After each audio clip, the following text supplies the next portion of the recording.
Fire sermon. Shall we walk back? James asked outside the theater. Chicago, April 2017.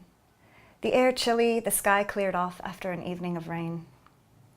We'd left the film a half hour after it began, a poorly written, poorly acted farce. Now the sidewalk was empty. Tiny lights strung between gas lamps and storefronts created a glittery canopy above us.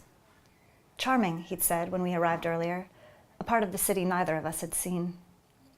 I was still in my clothes from that morning, white sweater, pencil skirt, suede ankle boots with zippers, high-heeled. I'll call a car, I said. Your hotel's on the way to mine. We rode in silence, the wet asphalt glowing red and green at stoplights. When we pulled up to his hotel, James turned to face me, adjusting his glasses.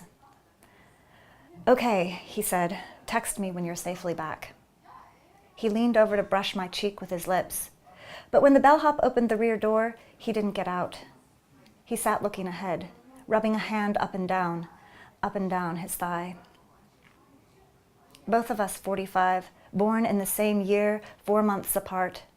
Both married to our spouses for 23 years. Two similarities in what had come to seem, in the 3 years we'd known one another, a cosmically ordained accumulation. Born and raised in the desert Southwest, allergic to peanuts, students of the Christian mystics and quantum theory and Moby Dick. Children the same ages and genders, older girl, younger boy, and 96-year-old grandmothers who still lived independently.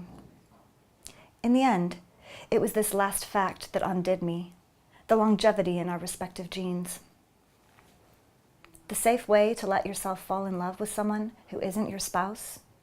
Imagine the life you might have together after both your spouses have passed away.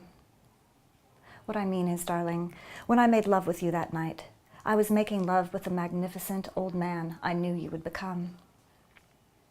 Can I help with any bags? The bellhop finally said. You're at the Hyatt, James said to me. Yes, I said. Take us to the Hyatt, he said to the driver, and pulled the door shut.